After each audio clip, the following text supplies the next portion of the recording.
Heat shimmers off the tarmac as she expertly loads another missile onto the A-10 Warthog. Nobody spares her a second glance, just another forgettable face in desert camo doing grunt work under the Afghan sun. Technical Sergeant Madison Hayes they call her, when they bother with her name at all. Some younger techs nicknamed her Shadow, because she's practically invisible around base. From which city are you watching this video today? If this story intrigues you, subscribe to the Whispered Stories for more tales of unsung heroes. The July heat distorts the silhouettes of AT-10s lined up on Bagram Airfield. Technical Sergeant Madison Hayes, 42, moves methodically between aircraft, her weathered hands loading 30 numb-under depleted uranium rounds. She's neither young enough to draw attention nor old enough to command respect. Just another son, weathered face in the war machine. "Yo, Shadow, you coming to the mess later?" calls Specialist Rodriguez, loading countermeasures nearby. Madison offers a thin smile and headshake. "Got inventory tonight. Always working. That's why nobody sees you." Rodriguez laughs, unaware how appropriate the nickname truly is. First Lieutenant Carter strides across the tarmac, clipboard in hand. His pressed uniform contrasts sharply with the dust-covered technicians. "Hayes, once you're done here, the supply shed needs reorganizing," he orders without looking up. "Yes, sir," she answers quietly. Madison returns to work, hands moving with uncanny precision. She adjusts her stance to accommodate a slight limp and absently touches her collar, keeping it high against her neck. While others take water breaks in the merciless heat, she continues with machine-like efficiency. "Attention all personnel," crackles the loudspeaker. "Mission briefing for Operation Desert Storm in 30 minutes. Activity intensifies across the airfield. Madison's movements don't quicken, but her efficiency increases, completing her aircraft in half the expected time. "How'd you do that so fast?" Rodriguez asks, still struggling. "Been loading planes a long time," she answers simply. "Right. Probably your first real deployment, huh?" Another tech jokes. Madison doesn't correct the misconception. It suits her purposes. Instead, she helps with a stubborn missile rack 3 younger techs can't align. With a single precise movement, she releases the jammed mechanism. "Where'd you learn that?" one asks. Madison adjusts her collar again. "Manual, page 47. I've read that manual cover to cover." "That's not in there." Madison shrugs and moves to the next aircraft. Behind her, the technicians whisper, but their curiosity is quickly diverted. Maintenance Chief Warrant Officer Thompson approaches. "Hayes, Colonel wants extra eyes on the special payloads. Those new guided munitions have been problematic." "Yes, sir. I'll verify them personally." Thompson pauses, studying her. "You've got an eye for the troublesome ones. Keep it up." The command center buzzes with urgency as Major Jackson Wheeler reviews mission parameters. Tall with precise movements and eyes that miss nothing, Wheeler has earned the nickname Textbook for making impossible missions look routine. Recon confirms 28 American forces pinned down in Kandahar Valley. Colonel Morrison explains. "Heavy opposition, minimal cover, and a rapidly closing weather window. We need those Warthogs airborne within 90 minutes. Weather report." Wheeler asks. "Sandstorm developing east. Approximately 40 minutes of operational visibility before conditions deteriorate below minimum standards." Outside pre-flight checks hit a critical snag. The targeting systems for the AGM-65 Maverick missiles show calibration errors across 3 aircraft. "This is beyond standard troubleshooting," Lieutenant Carter announces, stress rising in his voice. "We need the contractor tech and he's 2 days out." Colonel Morrison's face darkens. "Those men don't have 2 days." From the edge of the gathering, Madison steps forward. "Sir, there's a manual override sequence that might work." Heads turn. In the flight line hierarchy, ordnance technicians rarely speak during tactical discussions. Carter scoffs. "This isn't about reloading ammo, Hayes. These are advanced targeting systems. The override requires command authorization." She continues quietly. "It involves reconfiguring baseline targeting parameters through auxiliary input." Major Wheeler's eyes narrow. "That's not in any field manual I've seen, Sergeant." "No, sir. It wouldn't be." Master Sergeant Collins, who served 3 consecutive tours, studies Madison with newfound curiosity. Hayes transferred from admin support at Ramstein 3 years ago. He says slowly, as if realizing something doesn't add up. Desperate calls from ground forces crackle through the radio. Colonel Morrison makes a decision. "Show me." Madison approaches the first aircraft, her movements shifting subtly, more fluid, more assured. The hesitant quality from earlier interactions disappears as she accesses the weapon system control panel. She enters a complex sequence, fingers moving with practiced precision of someone intimately familiar with classified technology. As she works, her right hand forms a quick, unconscious gesture, silent communication used by special operations teams, a signal meaning, "watch for hostiles," that would be meaningless to most personnel outside elite units. Major Wheeler catches it instantly, his own special operations background making the gesture unmistakable. His expression changes from skepticism to intense interest. "Where exactly did you train on these systems, Sergeant Hayes?" he asks quietly. Before she can answer, the targeting system reboots successfully. Green status lights illuminate, indicating full functionality restored. "I don't care if she learned it from a fortune cookie." The colonel interrupts. "Get the other aircraft online now." As Madison moves to the next plane, Lieutenant Carter steps in her path. "This isn't your place, Hayes. You're overstepping.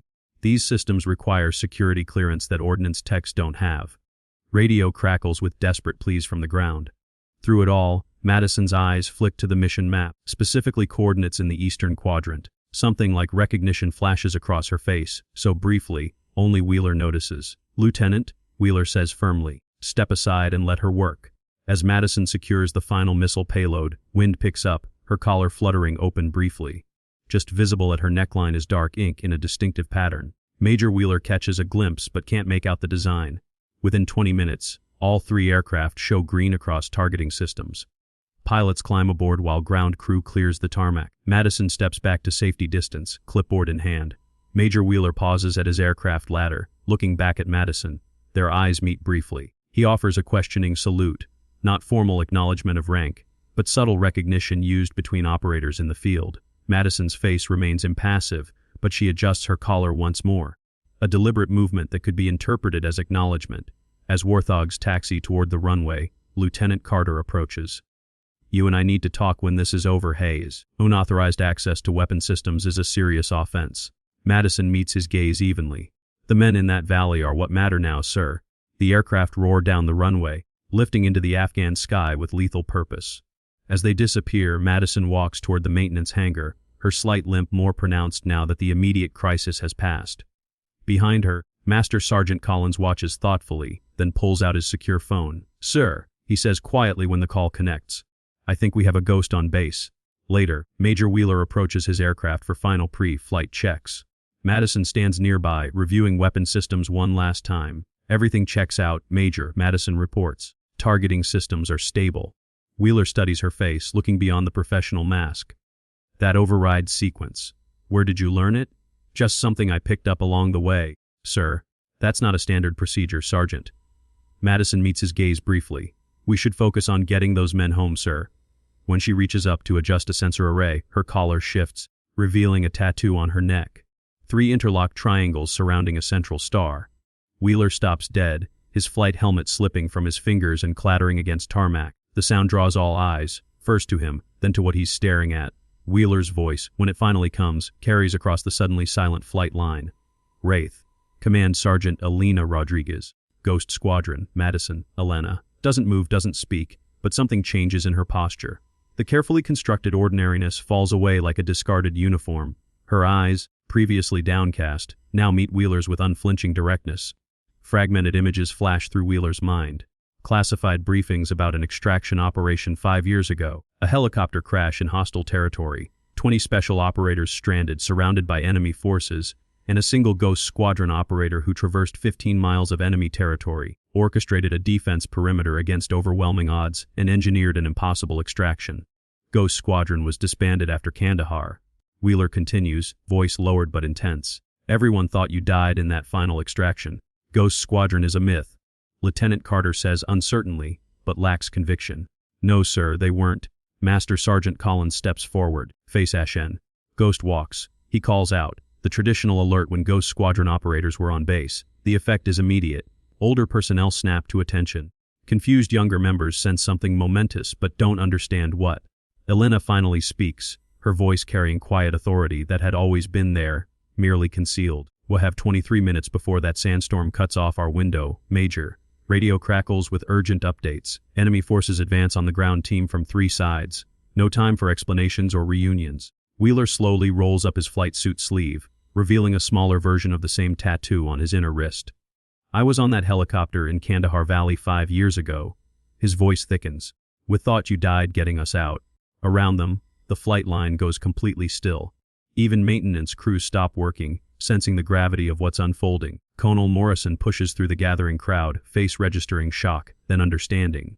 "Command Sergeant Rodriguez," he says formally, using her real rank. Your administrative transfer was protective custody after threats against surviving Ghost Squadron members. That information remains classified, Colonel, she answers, but it's confirmation enough. The colonel looks between Elena and the waiting aircraft. We have men dying out there. Yes, sir. Elena turns to Wheeler. The approach vector in the briefing won't work. The enemy will be expecting it. She steps to the map, indicating terrain features invisible to untrained eyes. The men trapped in that valley face a situation similar to Operation Nightfall. Standard approach vectors won't work. The enemy has positioned here and here, expecting conventional air support angles. We need to utilize the canyon approach from the northeast, using the sun's position and ridge shadows for cover. She lays out a tactical approach incorporating elements only someone with her specialized background would recognize. They'll never see you coming, she concludes. But you'll need to maintain radio silence until first strike. Wheeler studies the route, high risk, high reward approach that flies in the face of standard doctrine, but might just work. This is the same way you came for us 5 years ago. Similar terrain creates similar solutions, she answers simply. Colonel Morrison makes his decision. Implement Command Sergeant Rodriguez's plan. All pilots adjust approach vectors accordingly. As pilots rush to aircraft, Wheeler pauses beside Elena. When I get back, I want the full story. Focus on the mission. Major. Her voice carries the weight of someone who's given that advice countless times. Within minutes, the squadron is airborne, banking sharply to approach from the unexpected northeast vector Elena outlined. As engine sounds fade, personnel remain frozen, processing what they've witnessed. The command center hums with focused energy as Elena stands beside Colonel Morrison, watching the operation unfold. The A-10s, following her unconventional approach vectors, achieve complete surprise. Target neutralized, comes Wheeler's voice. Proceeding to secondary objective. Round team confirms enemy retreat from northern positions. The mission controller reports. Extraction route Alpha now viable. Intelligence officers keep glancing at Elena, expressions mixing awe and professional curiosity. The legend of Ghost Squadron existed mainly in classified briefings and whispered stories. To have one of its operators materialize on their base creates a surreal atmosphere. Second target clear, Wheeler reports. Ground forces beginning extraction. Tension eases as the operation succeeds against difficult odds. Through view screens, they watch A-10s provide cover as trapped soldiers move to extraction point. A brief flash crosses Elena's face, memory or phantom pain. For just a moment, the room fades, replaced by dust and chaos of that day 5 years ago. The weight of a wounded soldier across her shoulders, dragging another by her side, relentless sun, and knowledge that 20 lives depended solely on her. Command Sergeant, the colonel says softly, noticing her momentary absence. Are you all right? Elena blinks, returning to present. Yes, sir. Just remembering. Extraction helicopters inbound. ETA 4 minutes, the communications officer announces. Elena turns attention back to tactical display. The ridge to the south still concerns me. Too much visibility of the LZ. The colonel studies topography, then nods. Agreed. He turns to communications. Redirect Warthog 3 to provide southern approach cover. The next 15 minutes pass in intense focus as extraction proceeds. Elena offers occasional insights about terrain and tactical positioning that prove invaluable. Rescue helicopters touch down, load trapped soldiers, and lift off without incident. A textbook rescue made possible by her unorthodox approach. As aircraft return to base, Colonel Morrison turns to Elena. I don't know why one of the most decorated special operators in recent history has been loading bombs on my base for 3 years, but I'm grateful you were here today. Sometimes the best position isn't the most visible one. Sir, you've been hiding in plain sight. I prefer to think of it as serving where needed. The colonel studies her longer. When this debrief is complete, we should discuss your future. Talents like yours shouldn't be wasted on inventory. Elena's expression remains neutral. With respect, sir, I found purpose in what I do here. Before she can respond, Wheeler enters, still in flight gear. His eyes immediately find Elena. You were carrying 2 of them. Wheeler says quietly, mission complete but past still vivid. One over your shoulder, dragging the other when extraction finally arrived. You had 3 bullet wounds. It was necessary for everyone to think that, she replies. The mission wasn't finished. Radio crackles with ground force commander's voice. Whoever planned this insertion saved our lives. Tell them they're guardian angels with wings of titanium. Colonel Morrison turns to Elena. Command Sergeant Rodriguez, I'll be contacting Special Operations Command immediately. Your former rank can be reinstated by tomorrow. For the first time, uncertainty crosses Elena's face. I'll need to consider that, sir. Consider it in order to at least think about it. The colonel replies with a slight smile. The next several hours pass in intensive meetings. Intelligence officers arrive from Bagram headquarters, questions precise and technical. Elena answers what she can, navigating complex boundaries of still classified information. By evening, the base buzzes with rumors. The story has spread, growing with each retelling. Some say she single-handedly rescued 50 men. Others claim she operated behind enemy lines for years. Truth lies somewhere between myth and mundane. When Elena finally emerges from headquarters, the sun has set. The flight line is quiet, day's mission's complete. She walks slowly toward quarters, more aware than usual of her slight limp, permanent reminder of Kandahar Valley. Wheeler falls into step beside her. They walk in companionable silence, two veterans understanding that some experiences defy words. "Why did you disappear?" he finally asks. "After you recovered, your name was put forward for Medal of Honor." Elena looks up at Afghan stars, bright away from city lights. "The mission required it." "What mission?" "That's still classified, Major." Wheeler stops walking. "We warned you, those of us who made it out. We named children after you." Elena stops too, turning to face him fully. "I'm sorry for that pain. It wasn't my intention, but it was necessary." "Yes." Wheeler studies her face, reading conviction there. "And now, is it still necessary?" "That remains to be seen." She glances toward base perimeter. "There were reasons Ghost Squadron was disbanded, Major. Reasons beyond what you've been told." "And you've been what?" "Investigating from shadows. I've been exactly where I needed to be." She resumes walking.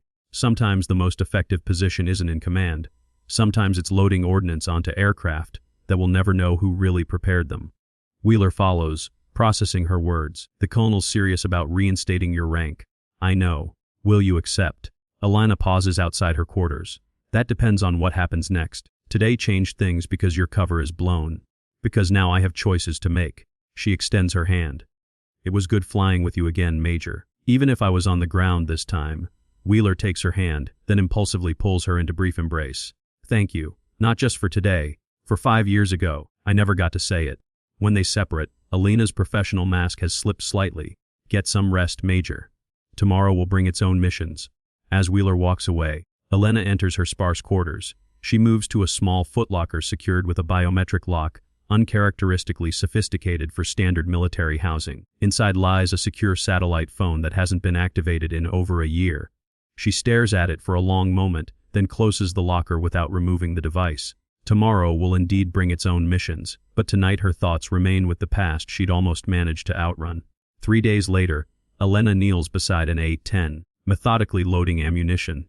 Same work as before, but everything has changed. Younger techs watch with mixture of awe and uncertainty, no longer joking or calling her Shadow. The nickname carries different weight now, its irony fully revealed. Despite the colonel's offer, she had requested to finish assigned duties for the week. Structure and routine had been her anchors during 3 years of intentional anonymity. Specialist Rodriguez cautiously approaches. "Sergeant Rodriguez," he begins, then catches himself. Command Sergeant, I'm having trouble calibrating this targeting pod." "Show me," she says simply, rising to follow him. As they work, she quietly explains system intricacies, offering insights no manual contains. Her voice remains soft but holds none of the hesitation she'd previously affected. "How did you learn all this?" Rodriguez asks, watching her hands move with practiced ease. "Experience," she answers, then adds with ghost of a smile, "and very demanding instructors." Across the tarmac, other technicians observe the impromptu lesson. One by one, they drift closer, listening intently as Elena shares knowledge accumulated through years of classified operations.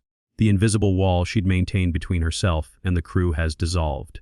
Lieutenant Carter watches from distance, expression thoughtful. Arrogant certainty that characterized his earlier interactions has been replaced with something resembling respect.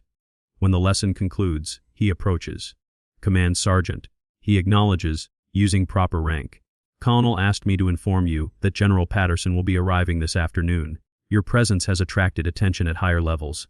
Elena nods. "Thank you, Lieutenant. May I ask you something?" When she inclines her head slightly, he continues. "During those 3 years, did you ever find it difficult being treated as just another tech when you were actually—" "We are what we do, Lieutenant," she answers. "For those 3 years, I was exactly who I appeared to be." Carter considers this. "I treated you poorly. You treated me like any other sergeant under your command. Still, I wanted to apologize." "Acknowledged," she says simply, then adds, "Your deployment to Kandahar next month. You're concerned about it." Carter looks startled. "How did you know?" "Those orders just came through yesterday. You've been checking equipment differently, more thoroughly." Behavior of someone preparing for challenging assignment. She meets his gaze directly. Your concern shows good judgment. Kandahar requires it. Before he can respond, she continues. The supply officer in Kandahar is trading equipment for personal gain. Document everything you requisition. Trust Sergeant Major Wilson, but no one else in logistics until you've verified them personally. Carter stares, processing both the information and fact that she'd been observing him closely enough to read behavior patterns. I'll remember that. Do, she says, then turns back to work, effectively dismissing him. Wheeler watches from distance, then approaches with small package. The squadron took up a collection. He explains. Inside is a restored Ghost Squadron patch, unofficial but meaningful. Beneath lies a worn photograph, 8 operators in unmarked uniforms, faces serious but proud. Elena among them, younger but with same steady gaze. They would be proud, Wheeler says quietly, of what you've continued to do. They were the best of us, she replies, touching the photo briefly before carefully returning it. Her expression softens momentarily as fingers linger on faces of former team members. The colonel's offer still stands. Special Operations Command has a position waiting if you want to come in from the cold. Elena looks across airfield at planes she's maintained, young technicians she's quietly guided, operations she's supported from shadows. There are different ways to complete the mission, she says finally. Sometimes the best position isn't the most visible one. And what exactly is the mission? Wheeler asks, dropping his voice. You said Kandahar wasn't finished. What did you mean? Before she can answer, distinctive sound of approaching helicopter draws their attention. The sleek black UH-60 bearing General Stars descends toward landing pad. Looks like your meeting is here, Wheeler observes. So it is. Elena hands him back the package. Hold this for me. I may need to travel light. As Elena walks toward headquarters, personnel throughout base stop to watch. Word has spread about who she really is, and sight of the previously invisible technician striding with purpose toward meeting with a general creates ripple effect of whispers and pointed fingers. Inside conference room, General Patterson stands with back to door, studying tactical map. He's a compact man with silver hair and weathered face of someone who's spent decades in harsh conditions. At sound of door, he turns. Command Sergeant Rodriguez, he says, voice carrying gravel of too many cigars and desert outposts. I thought we had an understanding. Circumstances changed, sir. You were supposed to remain dark until contact was established. He gestures to chair across from him. Sit. Explain. Elena sits, posture military perfect. 28 operators were about to die in terrain nearly identical to Kandahar. Mission parameters superseded protocol. The general studies her face. You're still running the original operation? Yes, sir. Even after 3 years with no contact, no support. The timeline was always flexible. Patterson shakes his head. Mix of admiration and frustration in expression. Only you would define 3 years of deep cover as flexible. What have you found? Confirmation that the leak goes higher than initially suspected. The ambush at Kandahar wasn't opportunistic. They were waiting for us specifically. General's expression darkens. You have proof. I have patterns, connections. Nothing that would stand in formal investigation, but enough to convince you.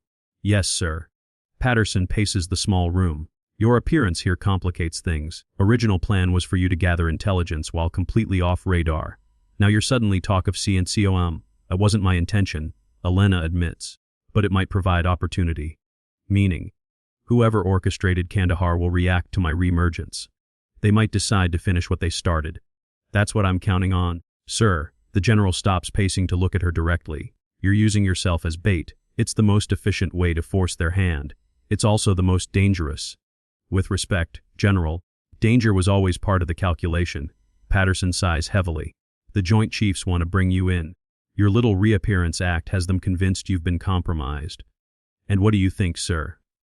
I think you're the most stubborn, methodical operator I've ever commanded.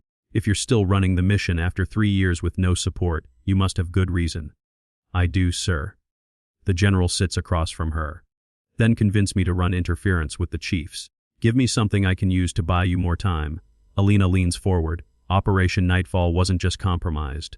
It was sold out, and the people responsible are still active, still in positions to do it again. Names. Not yet, but I'm close. The mission yesterday revealed certain communications patterns consistent with what we saw before Kandahar. So whoever it is remains active in this region. Yes, sir. And now they know I'm alive.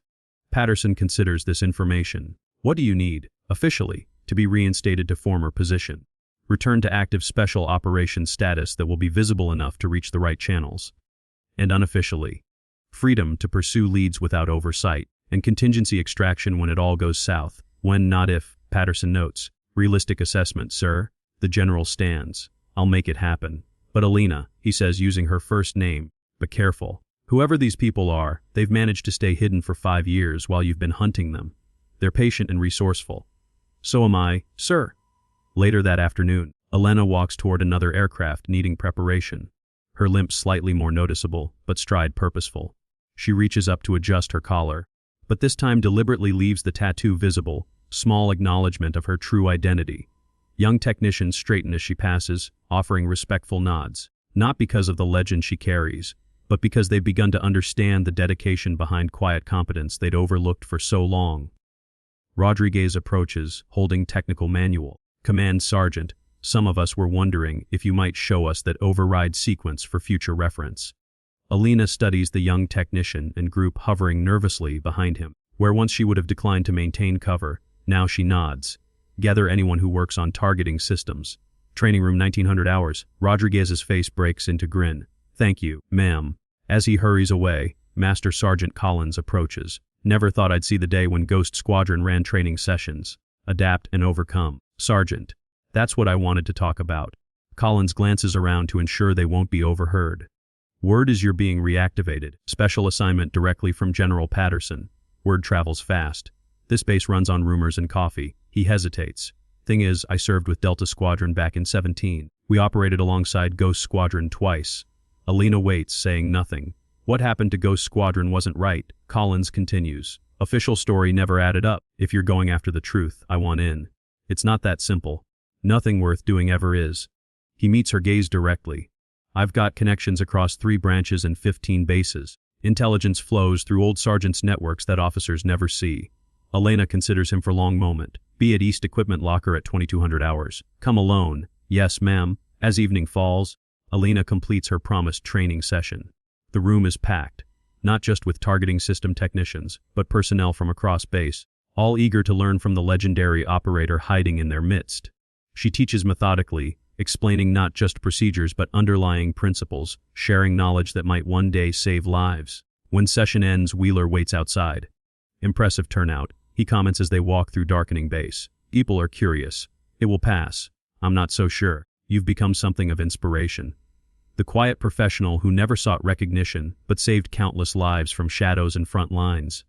Elena shakes her head slightly. Myth-making is dangerous. It obscures reality. Sometimes myths serve a purpose. They remind us what's possible. They stop outside officers' quarters. Wheeler holds out package she'd asked him to keep earlier. You might want this back now. Elena takes it. Thank you. The generals arranged transport for tomorrow morning. Taking you to parts unknown, I assume. Something like that. Wheeler hesitates. Will you be back eventually? There's unfinished business here. Anything I can help with? Elena studies him. Keep doing what you're doing, Major. Fly your missions, protect your people, and watch for patterns that don't make sense. That's cryptic even for you. It's all I can offer right now. She extends her hand. Until next time. He shakes it firmly. Stay safe out there. At 2200 hours precisely, Elena awaits by East Equipment Locker. The base is quiet for night, most personnel off duty or asleep. Collins arrives alone as instructed.